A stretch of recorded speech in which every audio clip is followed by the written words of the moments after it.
Canada की तरफ से दो बड़ी ही इंपॉर्टेंट अपडेट्स आ रही हैं। पहली में आपका जीआईसी अमाउंट जो है वो इंक्रीज होने जा रहा है, और दूसरा जो इस टाइम पे पीजीडब्ल्यूपी के उन्होंने सीआईपी कोड निकाले थे कि ये लोग जो हैं वो पीजीडब्ल्यूपी के लिए एलिजिबल नहीं है, उनको फिर से रिवाइज किया गया है, जिससे बहुत से ऐसे स्टूडेंट हैं जो पीजीडब्ल्यूपी के लिए इनएलिजिबल हो गए थे वो फिर से एलिजिबल हो गए हैं। तो दोनों ही बहुत इंपॉर्टेंट अपडेट्स हैं, वीडियो को एंड तक देखिएगा। उससे पहले हमारा यूट्यूब चैनल जरूर सब्सक्राइब कर लीजिएगा कि इस पे आपको ऐसी ही इंफॉर्मेटिव वीडियोस देखने को मिलती हैं। तो सबसे पहले बात करते हैं जीआईसी की। जीआईसी अमाउंट जो कि इस टाइम पे 20,635 है वो इंक्रीज होने जा रहा है। जी हाँ, अब आपको 22,895 यानी कि 2,260 कनेडियन डॉलर ज़्यादा पे करने पड़ेंगे। जैसे जैसे ये जो आपकी लिविंग कॉस्ट है जिसको हम जीआईसी बोलते हैं, ये डिपेंड करती है जो लो इनकम कट ऑफ होता है जिसको लीको बोला जाता है। तो जैसे जैसे लीको रिवाइज होता रहता है टाइम टू टाइम, वैसे ही जो आपकी एक्सपेंसेस हैं, आपकी लिविंग कॉस्ट है, उसको रिवाइज किया जाता है। तो इस बार जो इसको रिवाइज किया जा रहा है आपको 2,000 ज़्यादा अब जीआईसी जो है वो पे करना पड़ेगा 1 सितंबर से, जहाँ उससे आगे ये लागू हो जाएगा। उसके बाद आप इस जीआईसी के साथ अपनी फाइल जो है अप्लाई कर पाएंगे। तो ये अपने आप में एक बड़ी न्यूज़ है, क्योंकि इससे पहले जो 2024 में उसको इंक्रीज किया गया था, डबल किया गया था। पहले 10,000 था, उसको 20,000 किया गया था, अब इसमें 2,000 जो है वो और ज़्यादा जोड़ने जा रहे हैं। तो बहुत इंपॉर्टेंट है। दूसरी अपडेट भी बहुत इंपॉर्टेंट है। रिसेंटली 25 जून को कई ऐसे ऑक्यूपेशन या कोर्सेज थे जो लिस्ट से निकाल दिए गए थे, जिसमें आपको ये पता चलता है कि आप अपना अगर स्टडी करते हैं तो आपको वर्क परमिट मिलेगा या नहीं मिलेगा।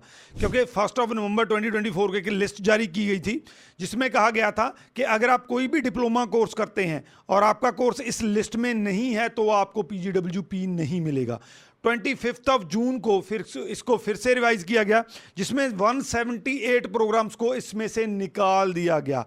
लेकिन अब 4 जुलाई को इसको फिर से रिवाइज किया गया है, और जो निकाले गए 178 प्रोग्राम थे उनको फिर से ऐड कर लिया गया है। तो जो भी स्टूडेंट इस टाइम पे 25 जून के बाद पैनिक में थे कि मैंने फीस पे की हुई है, जब मेरी फाइल जो है एम्बेसी में है, जहाँ मैंने लगानी है, जब व्हाटएवर जो भी आपका कंसर्न था, अब आप बेफिक्र हो जाइए।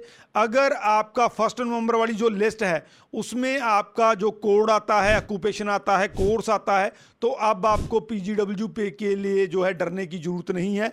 अब आपको वर्क परमिट मिलना ही मिलना है। मैं फिर से रिपीट कर देता हूँ, 25 जून को जो लिस्ट रिवाइज की गई थी उसको वापस ले लिया गया है। उसमें से जो 178 प्रोग्राम निकाले गए थे, रिमूव किए गए थे, जिसमें ट्रांसपोर्टेशन के सारे निकाल दिए गए थे, उनको फिर से ऐड कर दिया गया है।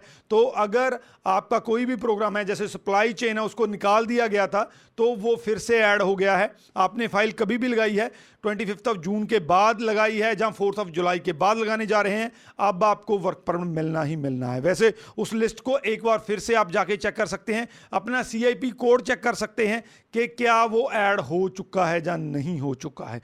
तो ये अपने आप में एक बड़ी रिलीफ है, क्योंकि जब ये सारा कुछ हुआ था 25 जून को, बहुत से स्टूडेंट्स ने अपनी फीस पे कर रखी थी। बहुत से स्टूडेंट ऐसे थे जिनका रिफ्यूज़ल आ रखा था उस प्रोग्राम में, जिसको वहाँ से निकाल दिया गया था। अब वो फिर से एलिजिबल हो गए हैं। आपको अपना प्रोग्राम चेंज करने की ज़रूरत नहीं है, आप सेम प्रोग्राम में अपनी फाइल लॉन्च कर सकते हैं। बहुत बड़ी रिलीफ है, तो इसको मैक्सिमम टू मैक्सिमम शेयर कर दीजिए। तो ये दो बड़ी इंपॉर्टेंट अपडेट्स हैं। जीआईसी जो है वो 2,000 ज़्यादा होने जा रहा है, और एक बड़ी रिलीफ में जो रिमूव किए गए थे लिस्ट से, प्रायोरिटी लिस्ट से, उनको प्रोग्राम्स को फिर से ऐड कर दिया गया है। वीडियो बहुत ज़्यादा इंपॉर्टेंट है, प्लीज़ शेयर जरूर कर दीजिए उनके साथ, खास करके जिनको इसकी ज़रूरत है।